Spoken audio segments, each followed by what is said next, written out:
चलो। NCERT pattern के आधार पर क्लास 10th का बायो का जो चैप्टर है उसे हम कंप्लीट करने की कोशिश करेंगे।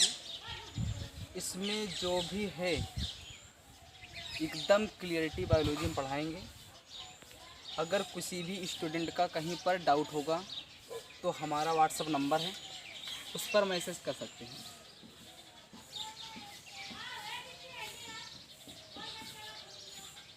इस नंबर पर हमें व्हाट्सएप कर सकते हैं और वो डाउट पूछ सकते हैं। अब ये कोरोना की वजह से घर पर ही क्लास सेक्शन स्टार्ट करना पड़ रहा है। देखिए, इसमें हम एक टॉपिक पढ़ाएंगे आपको, जैव प्रक्रम का पहला टॉपिक है। उसमें से एक छोटा सा पॉइंट है हार्ट। हार्ट का मतलब है हृदय। अच्छे तरीके से समझ में आएगा। चलो। हार्ट में अगर ह्यूमन की बात करते हैं तो ह्यूमन का हार्ट जो होता है उसके विषय में आपको हम पढ़ाएंगे। देखिए, हार्ट का काम क्या है, इसका वर्क कार्य। हार्ट का मेनली कार्य होता है सिर्फ पंपिंग करना। पंपिंग किसका पंपिंग करता है? वो भी करता है ब्लड का। ब्लड का पंपिंग करना हार्ट का काम होता है। ह्यूमन में अगर कहीं पर किसी भी प्रकार से ब्लड में दिक्कत होती है हार्ट में, तो इंसान की डेड हो जाती है, क्योंकि यही काम होता है इसका। और बाकी हार्ट का कुछ भी काम ना, इमोशनल फीलिंग का कुछ भी काम नहीं होता, सिर्फ पंपिंग करना काम होता है बस। अब इसके विषय में हम आपको हार्ट डायरेक्ट फिगर के माध्यम से ड्रा कर रहे हैं। फिगर से देखिए,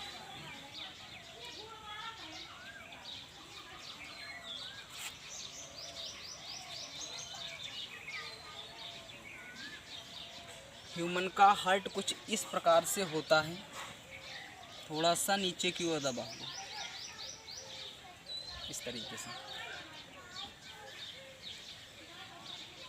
और जो ह्यूमन का हार्ट होता है इसमें चैम्बर 4 होते हैं, कपाट दरवाजे 4 चैम्बर होते हैं, इस तरीके से 4 चैम्बर होता है। आपको कुछ करना नहीं, याद कैसे करना है। जो बायो होता है, बायोलॉजी सीधा ऐसे मानती है, जो आपका लेफ्ट होगा वही उसका बुक का भी होता है, जो आपका राइट होगा वही बुक का भी राइट होता है। ये कौन सा पार्ट हुआ? लेफ्ट हुआ। ये कौन सा है? राइट पार्ट है। तो इस साइड को हम लेफ्ट बोलेंगे एंड राइट।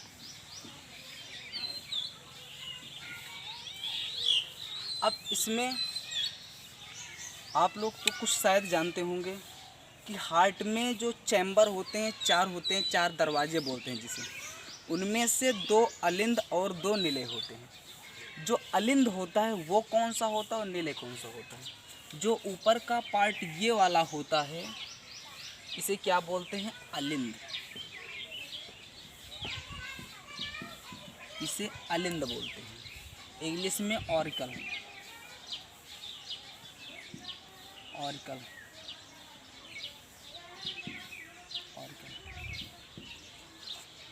और जो नीचे होता है ये होता है आपका निलय। निलय जिसे वेंट्रिकल बोलते हैं। अब इस साइड में देखो, ध्यान में कैसे याद करना कैसे है। जो ऊपर के 2 भाग होते हैं वो अलिंद के होते हैं, जो नीचे के 2 भाग होते हैं वो निलय के होते हैं। कैसे याद करना है? अप का मतलब होता है ऊपर, ऐसे तो लिखते हो अप। अप अप का मतलब होता है ऊपर। ऊपर आ से शुरू हो रहा है, अप ऊपर अलिंद। और इसको कैसे याद करेंगे? नीचे। नीचे नीचे नीचे का मतलब होता है निचला या 2 निलय। नीचे की ओर जो होगा निलय होगा, ऊपर की ओर जो होगा अलिंद होगा आपका। 2 चीज़ें क्लियर हो गई। तो दोनों साइड में भी पार्टीशन वही सेम होता है, ये भी अलिंद ही होगा आपका, अलिंद। और ये क्या होगा? निलय होगा। अब इसमें एक क्वेश्चन अब यहाँ से उठता है देखो ये आपको 11 के सिलेबस में मिलेगा, ह्यूमन फिजियोलॉजी में। ह्यूमन फिजियोलॉजी में अलिंद मिलेगा। और जो आपका डाइजेस्टिव सिस्टम है, जो प्रक्रम के अंतर्गत आता है, रिस्पायरेटरी सिस्टम आता है, नर्व सिस्टम आता है, ये सब जितने सिस्टम आते हैं आपको 11 में भी मिलेंगे। 11 का जो ह्यूमन फिजियोलॉजी है वो पूरा का पूरा 10 वाला सिलेबस ही मिलता है। सिर्फ कुछ अंतर रहता है, कैसे कि जो आपका 10 में मिलेगा वो छोटा सिलेबस होता है, लेकिन जो 11 में मिलेगा वो आपको वो ब्रॉड में पढ़ना होता है। वो जाके आपका नीट के बेस पर हो जाता है, थोड़ा सा नीट के आधार पर। लेकिन यहाँ पे हल्का लेके नहीं चल रहे हैं हम, नीट के तौर पर ही ले चल रहे हैं। बहुत नीचे डीप में जितना क्वेश्चन बनेगा वो पूरा आपको एकदम क्लियर हो जाए। ताकि देखो अब यहाँ से इसका काम क्या हमने बताया था, पंपिंग करना, बस पंपिंग करना। अब पंपिंग कैसे करता है, आपके ब्लड का जो पंपिंग होता है यहाँ से होने के बाद शुद्धिकरण होता है, जो प्यूरिफिकेशन ऑफ दी ब्लड, वो होता है आपके लंग्स के अंदर। अब यहाँ से अब आ गया कि जो ब्लड है, जहाँ पे शब्द ना समझ में आए, जो टॉपिक ना समझ में आए शब्द का, वो व्हाट्सअप आप इस नंबर पे कर सकते हैं, हमें बता सकते हैं कि हाँ ये समझ में नहीं। हम पूरा कोशिश करेंगे कि डिटेल में बताया जाए आपको। ब्लड, रक्त, जो रक्त होता है ये आपके बॉडी में अशुद्ध और शुद्ध दो तरीके से है। अब कैसे हैं, रक्त क्या है, शुद्ध है और दूसरा है अशुद्ध। शुद्ध का मतलब होता है oxygenated,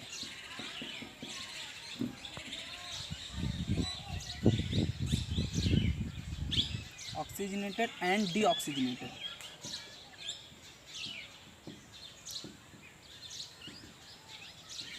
oxygenated and deoxygenated. Oxy का मतलब होता है ऑक्सीजन। यहाँ पे ऑक्सीजन को, जो ऑक्सीजन गैस होती है, कभी भी सिंगल मॉलिक्यूल में नहीं लिखा जाता। अगर कोई भी परमाणु बनाएगा, अणु बनाएगा या तो कोई पार्टिकल बनाएगा, तो जो उसका परमाणु होता है वो एक से अधिक होगा। परमाणुओं के मिलने से ही अणु बनता है।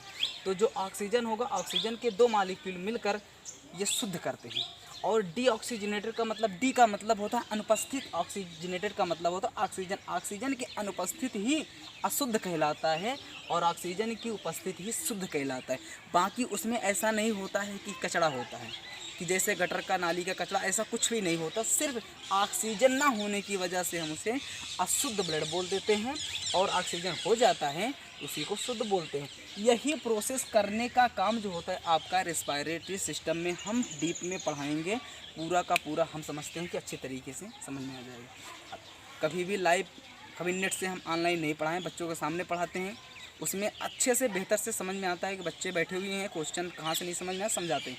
पहली बार पढ़ा रहे हैं, इसलिए कुछ ऐसा मैटर होता है कि ताकि हमें भी समझ में नहीं आता बच्चे की समझ में आ रहा है कि नहीं आ रहा है। अगर नहीं आएगा तो आप लोग चाहेंगे तो हम आपकी मदद करेंगे पूरा का पूरा। ये लॉकडाउन की वजह से ही पढ़ाना पड़ रहा है, नहीं तो बाकी स्कूल में ही पढ़ाते हैं और ऑफलाइन कोचिंग पढ़ाते हैं।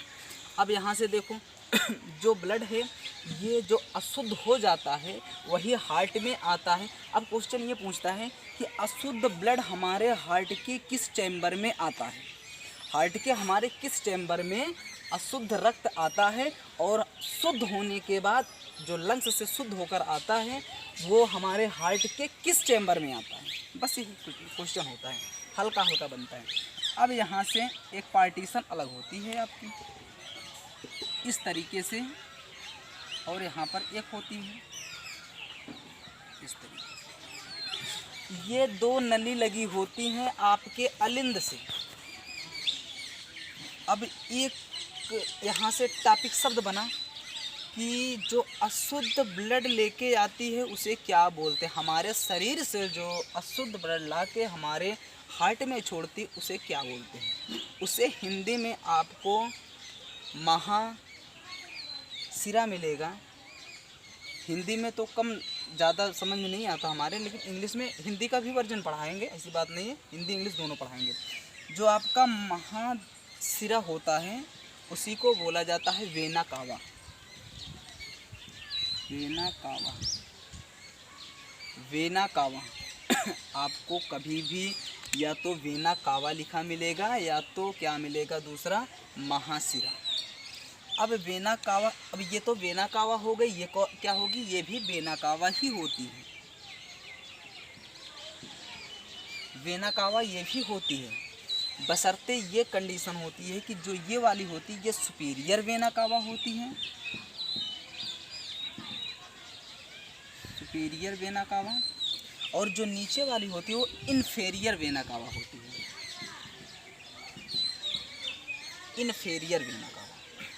सुपेरियर का मतलब होता है ऊपर की ओर, इन्फेरियर का मतलब निचली, जो निचली महाधम सिरा होती है उसी को इन्फेरियर बोलते हैं। अब ये जैसे मान लो यहाँ पे आपका ऑर्गन है, ऑर्गन का मतलब तो समझते हैं सब कोई कि अंग होता है, ऑर्गन का मतलब अंग होता है अंग हमारे पूरी बॉडी को बोलते हैं, सिस्टम को। तो देखो जो आपका ये होता है चेस्ट के ऊपर का पार्टीशन का, वहाँ से ब्लड आपका सुपेरियर वेना कावा लेके आती है, लेकिन जो आपके एब्डोमिनल भाग के नीचे का जो होता है वो इन्फेरियर वेना कावा लेके आती है, और जो अशुद्ध होता है उसी को लाके कहाँ छोड़ रही है, हमें दिख रहा है अलिंद में। और कौन से अलिंद में, दाएं वाले अलिंद में लाके छोड़ती है। क्वेश्चन ये क्लियर हो गया होगा कि हमारे बॉडी के जो एब्डोमिनल भाग के ऊपर का पार्टीशन का अशुद्ध ब्लड होता है वो सुपेरियर वेना कावा लाती हैं, और जो राइट का अलिंद होता है ऑर्गल उसमें आके छोड़ देती है। इतना समझ में आया। उसके बाद देखो सुपेरियर वेना कावा समझ में आ गया। अब आता है इन्फेरियर वेना कावा जो इन्फेरियर वेना कावा होती है वो आपके एब्डोमिनल भाग के नीचे का जो अशुद्ध ब्लड होता है उसको लाके आपके अलिंद में छोड़ रही है, राइट वाले अलिंद में। लेकिन दोनों के दोनों ही अलिंद में छोड़ेंगे। कौन से अलिंद में, राइट वाले अलिंद में। अलिंद दो हैं लेकिन कौन से अलिंद में छोड़ेगी, अलिंद में। अलिंद का मतलब आना, निलय का मतलब निकलना। अब यहाँ से निकलेगी दोनों जगह से। अलिंद का मतलब आना, ऊपर वाले में आती है और नीचे वाले में निकल जाती है। अलिंद आना ऊपर, निलय निचला निकल जाना। एकदम क्लियर हो गया होगा साफ साफ। ये समझ में आया इन्फेरियर वेना कावा का मतलब। अब यहाँ से जो आर्गन होता है, आर्गन में होता क्या है ये बात समझ लो। आर्गन में ये होता है अशुद्ध। देखिए आपको अगर कहीं पर दिक्कत होती है तो स्क्रीनशॉट ले लिया करो उसको, क्योंकि हम मिटा देंगे, कुछ शब्द को मिटा दिया करेंगे, ठीक है, क्योंकि छोटा सा व्हाइट बोर्ड है।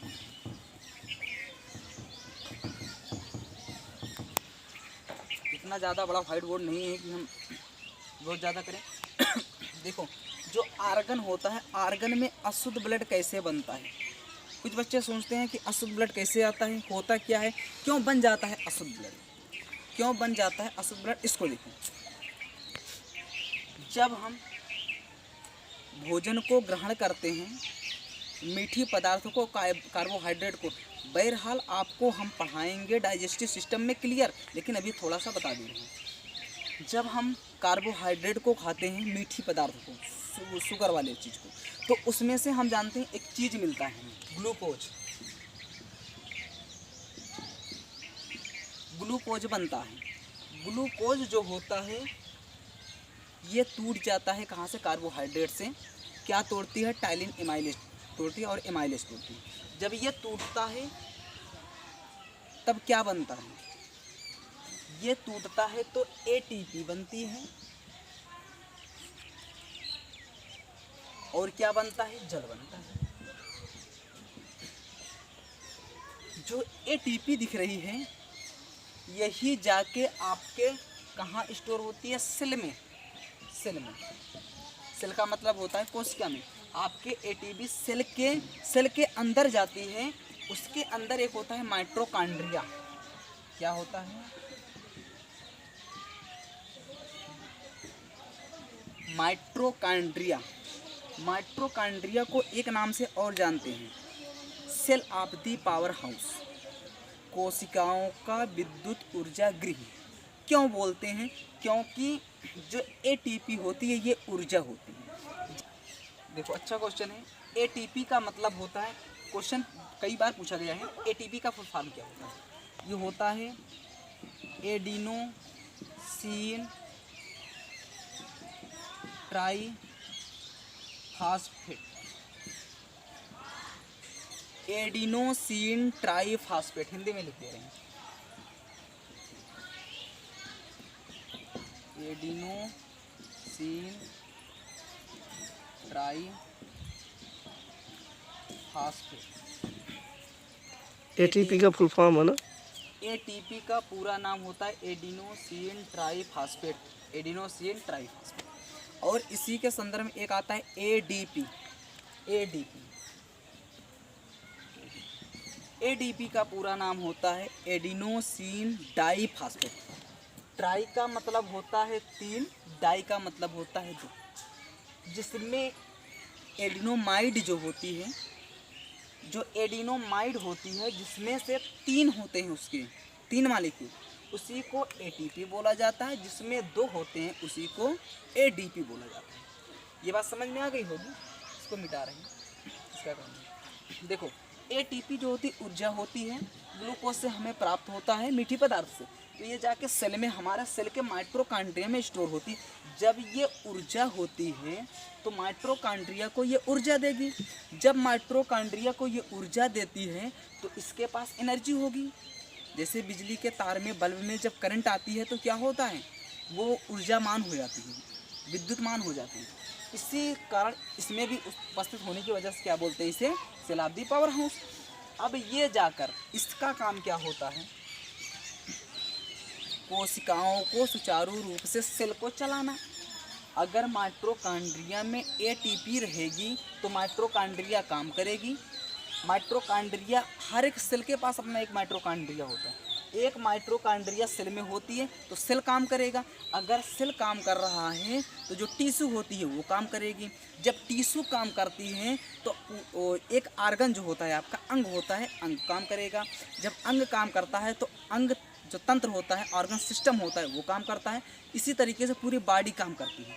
लेकिन यही सोचो कि एटीपी ना बने और माइटोकॉन्ड्रिया डिस्ट्रॉय हो जाए, सभी जितने सेल के पास माइटोकॉन्ड्रिया हैं वो नष्ट हो जाए।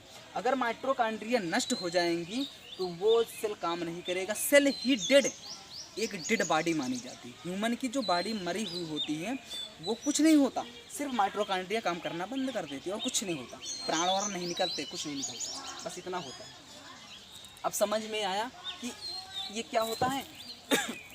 अब यहाँ से देखो, जब जो ये एटीपी होती है ग्लूकोज के फॉर्म में चली जाती है। अब देखिए, ये इतना समझ में आया कि ग्लूकोज जब टूटता है तो एटीपी और जल बनता है। इसी के साथ में एक चीज़ और बनता है, मेन वही होता है CO2, मेन ये क्लोज। प्ले बोला करें। मेन काम यही होता था कि CO2 का बनना। CO2 का बनना कहाँ से, आपका ब्लड में। देखो जब ग्लूकोज ब्लड के अंदर गया, ब्लड के अंदर ही ग्लूकोज टूट जाता है। कौन तोड़ता है, डीऑक्सीजन। जब ऑक्सीजन से ये क्रिया करती है, ऑक्सीजन से, तब ये टूट जाती है। तब यहाँ से टूटने का मतलब एटीपी, जल और CO2 बन गया, ब्लड के अंदर ही बना, तो ये ब्लड में घुल जाएगा और जो एटीपी होती है माइटोकॉन्ड्रिया